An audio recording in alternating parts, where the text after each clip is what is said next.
Welcome to the Lift Your Story podcast with guest Mike Montague. Hi, everyone. I am Lorianne. I am that gal from Milton, Ontario, Canada, and I'm with. I am that guy. I am Roy Miller from Dallas, Texas. We'd like to welcome you to our Lift Your Story podcast. In this episode, we have Mike Montague, and he is the global head of content at Sandler Training, and he's also the founder of Playful Humans. There you go. Yeah. Thanks for being Great to have you with us, Mike. Great to be here. And it's always fun about the name, Playful Humans means you can't take it too seriously. So, I think you just run with that for sure.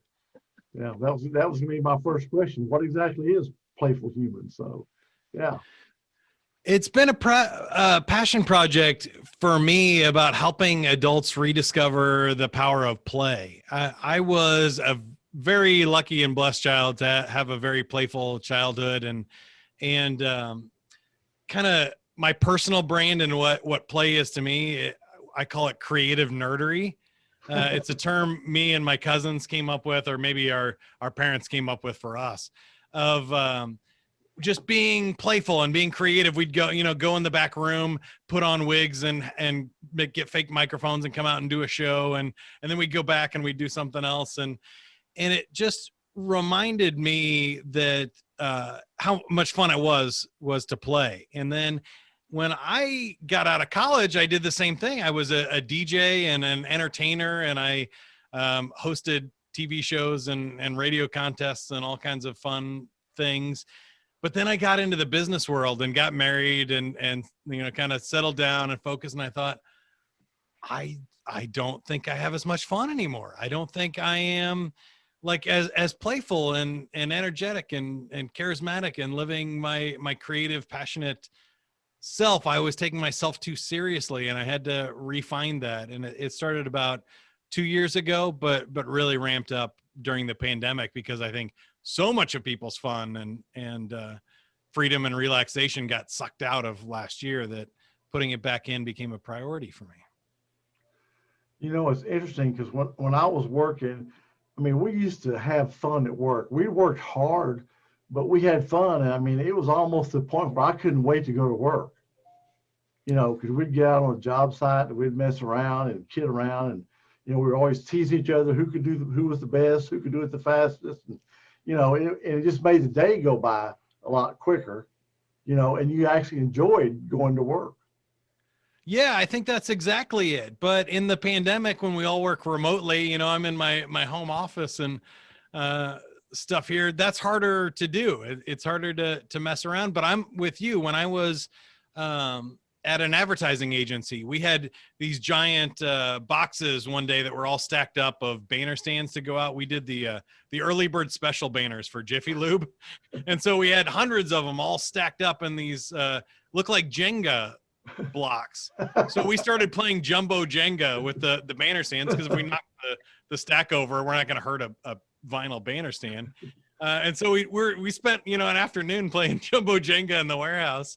And it was so much fun. And we set up mini golf like challenges and ramps and courses and stuff back there. And we'd have a great time messing around and stuff. And in radio, I think that's easy too. There's concerts and there's activities and other things. But as I began to work more remotely, get into leadership positions and work on more serious projects, and then I think also just society kind of sucks those out. So I don't know if was just me getting older or the situation or what, but I think it's easy to lose those types of things, right?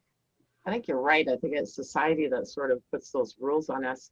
I have my favorite saying is live life as play, which is written by Plato. And anybody who asks me, what's your favorite motto? I say that. And then there was somebody else that says, people, they're always working, but you have to make time for play. And I said, with me, my problem is I play and I have to make time for work. That's much better problem to have, though, for sure. I think even when I've done a lot of research on this over the last year. So I started a podcast where I interview people who play for a living. So if you look up Playful Humans, because you're a podcast listener, check that out. I've interviewed like jugglers and magicians and puppeteers and comedians and artists and all kinds of fun people on that one. but also done a lot of scientific research, and there's a lot of experts around play and creativity and innovation and authors. And across the board, people who play are more productive. They're more successful. You're actually more physically fit, more attractive because you're smiling more and have better skin and less stress and everything else in your life. I mean, it's crazy how beneficial it is. But I think our culture still talks about working and grinding and you have to put in the hours and you have to work hard to be successful. But most of the research doesn't prove that to be true. Do you think that the millennial generation, do you think they're more inclined to be the one to have the playfulness in the workplace, not just the old grind, drudgery of work? They seem to want more personal satisfaction. Well, yeah, I would say that there's two sides of that coin, though. So one, yes, they want their work to be more purposeful, which is about a third of it in my research. So a third of that is the passion, for sure. And I think they don't want to just take a job because it pays well or get a nice job with a pension and, you know, union work and stuff and do that for 50 years. They want to change the world and have it be meaningful and work on a team with other people, which is an engagement in work is definitely a plus for sure and better in younger generations. However, their schooling and indoctrination and communication and creativity skills have gotten worse. So where older generations understand that you have to take breaks or there was a limit and there was clear work life separation, it's all blended together now. So they're on their phones and checking their email 24 hours a day and never disconnecting from work. And they're not having as much fun. They're taking it too seriously if you're trying to change the world, right? So you're grinding, there's a lot of pressure, and we see people being famous and being, Instagram influencers and feeling like we have to curate our life and be all polished and we can't make any mistakes. And so their risk-taking has dropped a lot in younger generations. And I think that for me are the other two sides of playful work. One is the recreation, actually doing what you're good at. And the other one is being unique and expressing your personality, being authentic. So I think they're seeing those things as jobs and not play. And they're afraid to go outside the norm and break a pattern and be unusual because in today's world, attention is great, but attention for the wrong reasons or being an outlier or not being part of the crowd and fitting in is a lot higher pressure than it used to be. Due to social media, do you think? Yeah, mostly, but it's, I think it's fair, right? We see the average driving age for kids getting higher. That I don't know about you two, but the day I turned 15 and a half, I got my learner's permit. And the day I turned 16, I got my driver's license. I was not waiting 1 second longer than I had to. But now kids are waiting years because, there's Uber, there's other drivers, there's other kids. And if somebody's going to make a mistake and get in a car accident that ends up on the news or on social media or something, the risk is higher than the reward. And there's not a reward for independence and freedom and play and stuff that we had. All their movements are being tracked and monitored and recorded. That's a lot different. It's interesting, yeah, because I couldn't wait. I got my first driver's license. It was a motorcycle license when I was 14. And like you said, I took driver's ed when I was 15. I got my beginners, and as soon as I turned 16, I couldn't wait to get my license. And now them kids are 18, 19, 20 before they get a driver's license, yeah. Which it's hard for me to comprehend. It's mind-boggling, but there's another stat on that. Kids are giving up sports at the average age of 13 now. That sports become so serious that it's no longer fun and it's a job for them by 13. Where in our generations, you weren't expected to turn pro. You weren't playing on competitive teams just to make the high school. Anybody that wanted to play could play, and it was a lot more fun, and it was seen as a recreation, not a career or a way to pay for college. And so so much pressure has been added to everybody, but I think especially the youth that sucked a lot of the play and fun out of things. And I think that, sorry, I was just going to say, even the economic situation as well. I mean, I know my daughter, all three of my children are millennials, and their struggles are with, the housing prices are absolutely through the roof in this area. And they said, we have to. So those are things that they're constantly, and even my oldest son was saying, I don't want to get married. I don't want to have kids. I can't afford it. He says, never mind the house, but the price of, bringing up a child and so on. So those are what they're thinking about. And he goes, so I'm going to wait until I feel that I'm ready. And he goes, likely that'll be when I'm 40 and I'll marry a 20-year-old chick or something. He made a joke out of it, of course, but yeah, those are concerns that I think are taking away from that playfulness as well, because of that mental stress that they're having. But, well, and that's what we're seeing is they're trying to keep up with the Joneses and stuff that we thought that was bad in the 50s and 60s as Americans, but it turns out that it's way worse now. I mean, if you think about the amount of money you have to spend on education and cell phones and debt and cars, and nobody's driving the old beater anymore. Nobody is doing without. They have to have the clothes that look great and everything. And so what that is doing is adding so much extra baggage that we're all carrying around, is that we don't have the freedom to just go and play and mess around or spend our disposable income on, if we have any. Most people don't, because they're trying to buy everything rather than do everything and live everything. So it all compiles onto this. I think it's become a problem. As you were talking about kids sports, I can remember when I was a kid, the only organized thing outside of school was boys baseball. That was really the only organized, you played basketball and softball at church, and, the neighborhood get together and play scrub and all that stuff.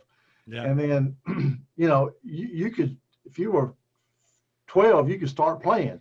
Nowadays, when my kids were growing up, if you didn't start playing whatever sport at 5 or 6 years old, unless you were an exceptional athlete, if you came in there at 10 years old and want to play, you were so far behind, you just couldn't do it. And then when you become 10 years old, you go into the competitive. And, right. And that's like semi-pro for kids. My sons played competitive soccer, and soccer plus his academics got one of my kids a scholarship in college. He played in college, but you just can't just say, hey, I'm going to start playing lacrosse tomorrow if you're 10 years old, because you can't compete. Yeah. Well, I think that's one of the things I want to encourage people to do, really, is find recreation and hobbies. That not everything needs to be making money. You don't need to. You can play soccer for the fun of it with pickup with friends like we used to, right? Go to the sandlot and play baseball and figure out some rules that work for 5 people instead of 11 players, and make a game out of it and just do it for fun. You don't have to be competitive. You don't have to put it on social media when you bake a cake. You don't have to sell a painting for it to be a successful painting for you. It can just be fun. And we can just do things because we like to do them.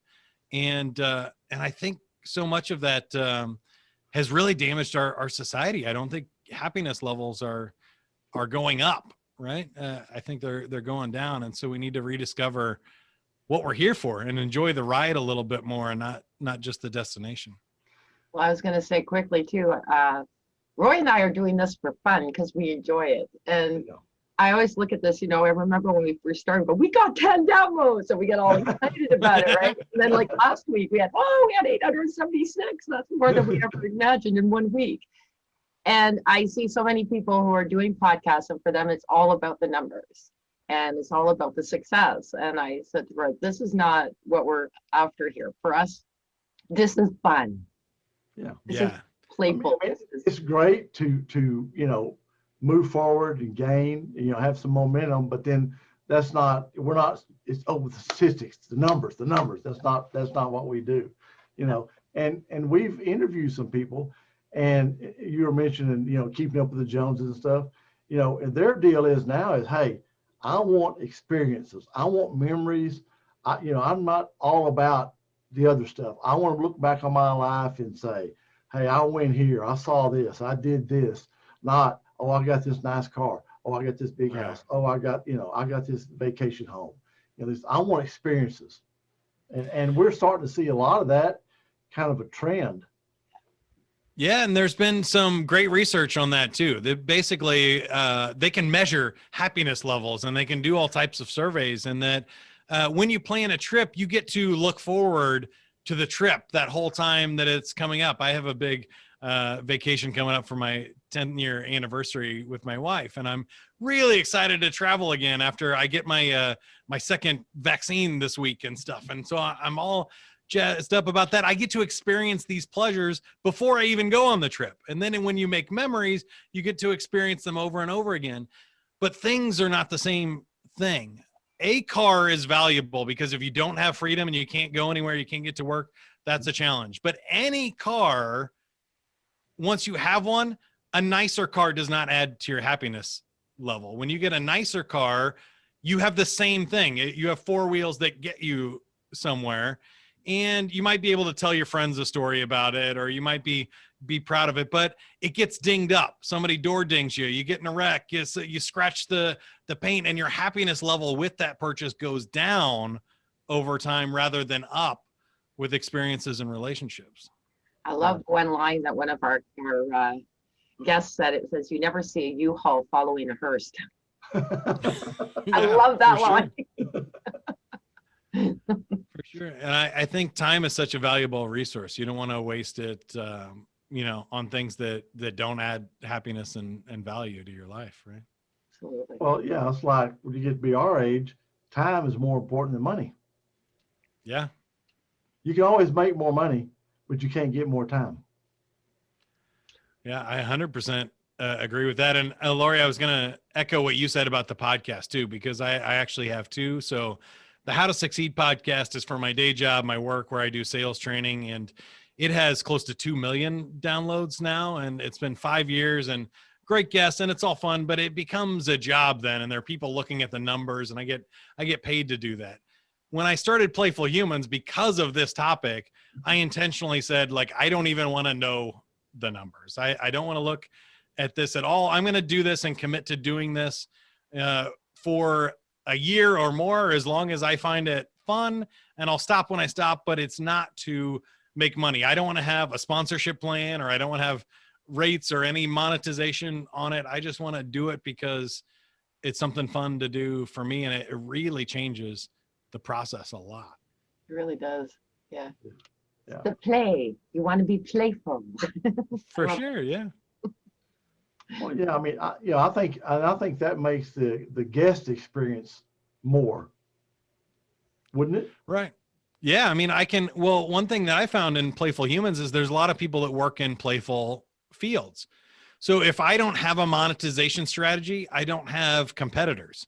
So I can interview anybody that I find interesting, right? And if I'm not trying to worry about the number of downloads to get for a sponsorship, that means I can interview anybody that I think is cool.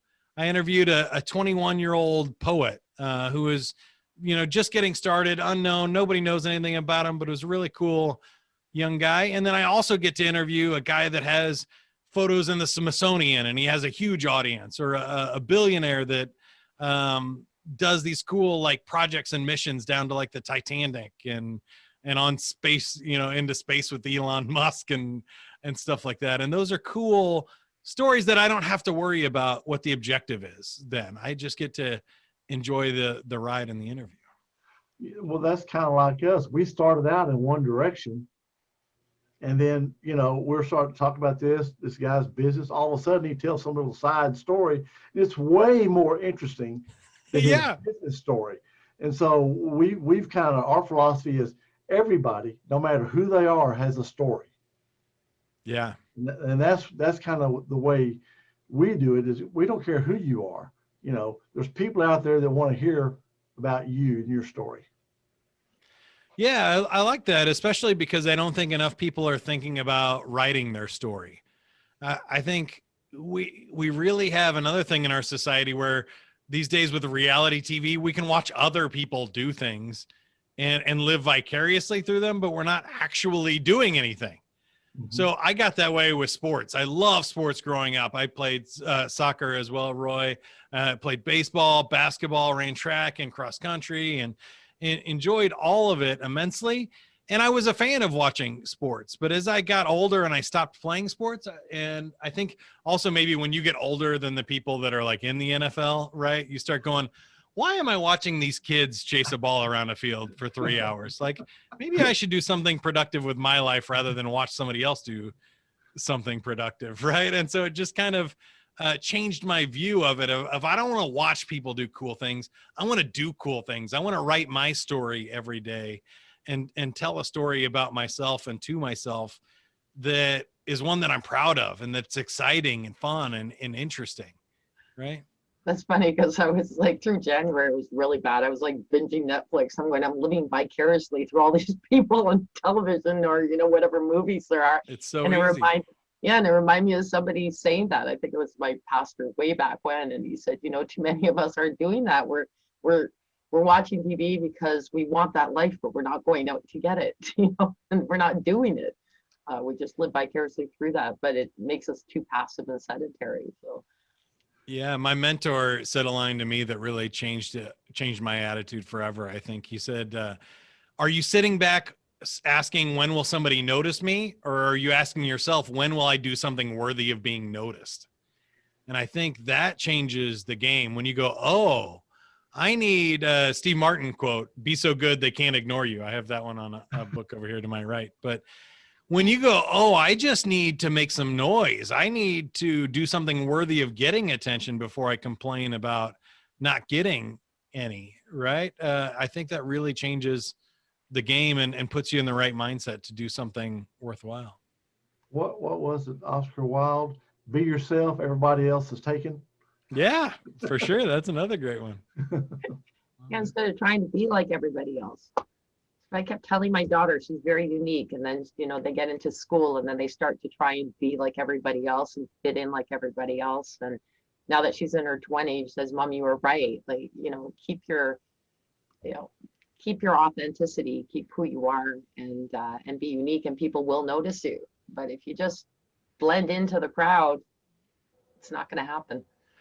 No, I talk about that a lot on Playful Humans and with other work that I do with creative nerdery stuff. That the nerd part, the geeking out, the unusual part, is the part that's interesting, right? And there's this weird thing where we think that we need to be like everybody else, but when we do that, we can't become successful that way because everybody else is doing it. And so the only way to really stand out or get ahead of people is to zig when others are zagging, and to do something unusual and break those patterns and take a different route. And so when I talk to young people, I talk about my career because I'm a DJ and sales trainer and a web designer.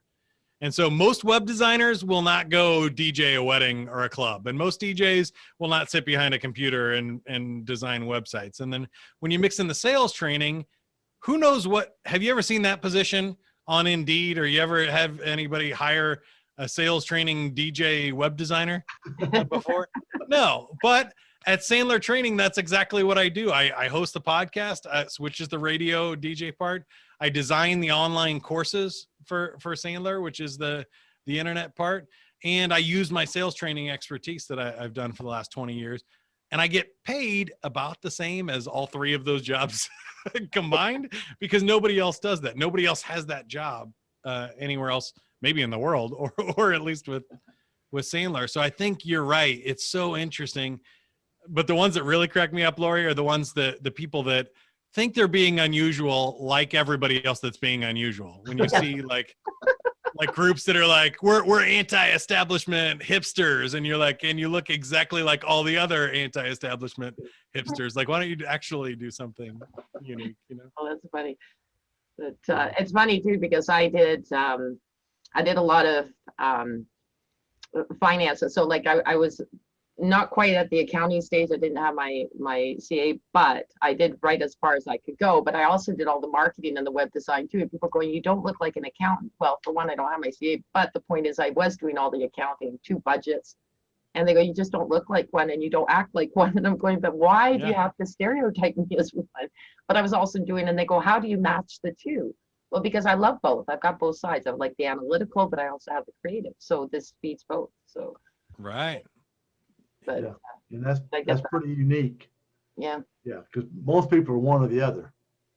Yeah, and the unique's interesting because we all want that roadmap. We all want the easy path to success. Like, oh, just do what Jeff Bezos did and you'll be a billionaire too. Well, Jeff Bezos was unique in a unique position, time in history. Amazon already exists now, so you can't make Amazon. That treasure map has already been used. The treasure's been claimed. And so that's what I think people don't realize is they want that, like, get a degree, become go to med school, become a doctor, and then you'll be successful. You just check all these boxes. But life doesn't work that way. We can have computers check boxes for us. Computers are much better at following directions and checking boxes than humans are.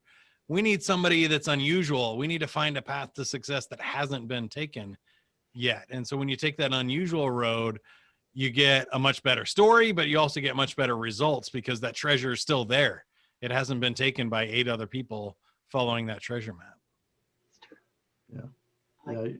I told my sons, I said, you need to go to college. I don't care if you get a degree in basket weaving. It doesn't matter. Just get a degree. I would prefer you get to do something professional, but it's up to you. Okay. So my oldest son became an electrical engineer. He gets out of college, gets a job. And he calls me one day, he goes, hey, Dad. I said, well, he goes, I don't like engineering. I go, what do you mean you don't like it? Well, I just don't want to sit there and do circuits and stuff. I said, well, is there anything else you can do? He said, well, maybe I'd like to go into marketing or some kind of management. And I said, okay. He said, I'm thinking about going back and get my master's. I said, you're going to get a master of electrical engineering? No, MBA.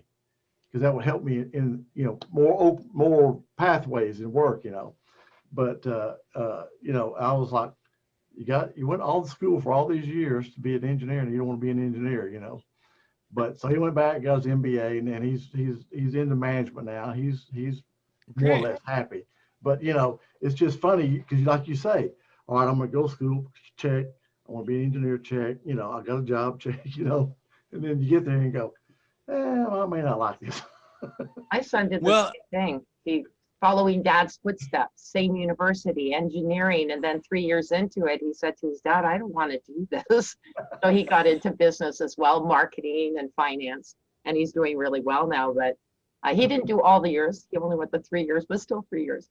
But yeah, it was like that thing. Follow dad, go to the same university, that sort of.